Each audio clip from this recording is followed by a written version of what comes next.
Por que você pegou o tema para-raios? Porque o que fez você dizer, acho que é legal falar disso? Para-raios, eu entrei nessa área em 2006. Então, eu comecei como auxiliar de almoxarifado, né? E dentro da empresa, eu conhecia todos os materiais. Cabos, conectores, hastes, terminais aéreos e captores Franklin e tal. E aí, depois de um tempo, eu saí dessa empresa e voltei um ano depois. E comecei a trabalhar na questão de vistorias. E é nas vistorias que a gente encontra as irregularidades. E aí eu anotava, fazia croquis do prédio e colocava todas as informações necessárias para o departamento de engenharia.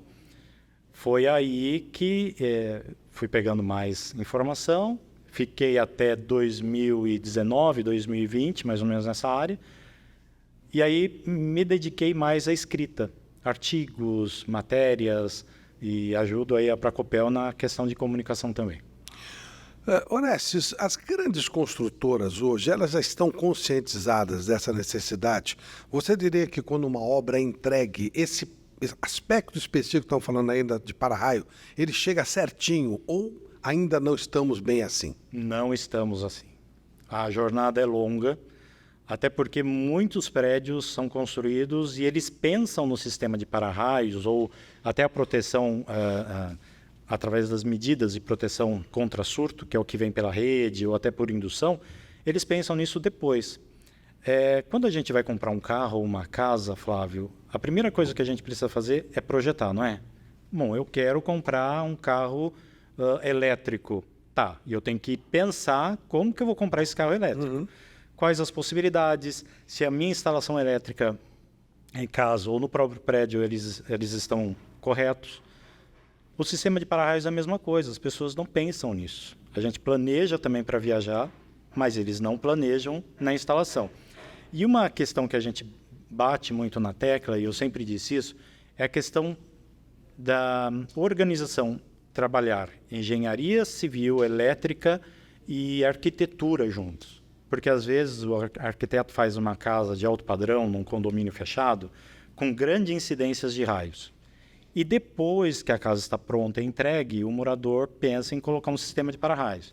Aí ele não quer que a descida seja na frente da casa, ele não quer que fique nada aparente, mas isso tudo seria bem elaborado e pensado se ele tivesse feito o projeto antes, né? E não se faz. Até hoje... É muito raro, né? A gente vê muito problema assim. É muito raro. A gente tem outras associações, tem a Abra-Raio, por exemplo, que fala sobre essa questão de sistemas de para-raios, mas se as pessoas pensassem que a economia é muito maior quando você já projeta tudo, você não terá um custo 3 vezes maior depois quando acontece alguma desgraça, vamos dizer assim, né? Que cai um pedaço de estrutura, que mata alguém, que queima equipamentos até importantes dentro de uma residência ou dentro de um condomínio, ou pega fogo, né? Porque o raio também pode trazer essa consequência. Show? Por exemplo, eu moro num prédio de 12 andares. Tá. Imagino que o para-raio esteja ok. Uhum. Digamos que não esteja. Cai um raio ali, que consequência pode ter num prédio de 12 andares, por exemplo? Deslocamento de parte da estrutura, né? Porque existem vários aspectos, né? A gente tem muitas fotos sobre isso daí.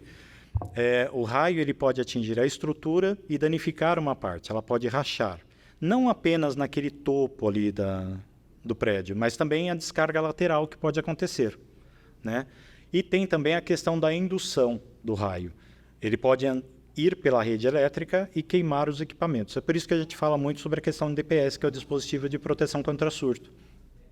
Mas é assim, para você instalar esse equipamento, você também precisa ter uma instalação elétrica de qualidade. Uhum. Os cabos normatizados, DPS, os disjuntores que sejam acessíveis para isso, né, que aguentem todo esse trabalho. Ele trabalha em sincronia, né? Então, existem vários tipos, que é o nível 1, nível 2, categoria 1, 2 e 3. Então, cada um tem a sua definição e esse é o prejuízo maior que acontece nos prédios. E as construções, hoje em dia, elas estão com um problema muito sério, porque existem as construções de concreto armado e existem as construções de alvenaria, que são aqueles prédios um pouco mais populares, onde não existe muito ferro. Então, eles vão fazendo a laje, subindo, fazendo a laje e subindo. O de concreto armado, não. Já é um ferro contínuo desde a fundação, onde você pode ainda fazer os projetos, ou se não tem um projeto de SPDA atual, ele pode, de repente, usar o vergalhão do prédio. Mas nessas condições de alvenaria estrutural, já não é possível, porque não tem a continuidade. E isso pode gerar uma consequência catastrófica, porque tem a rachadura da estrutura, né? Mano, que coisa. Uma coisa que, teoricamente, no começo seria simples, vira um problemaço se acontecer.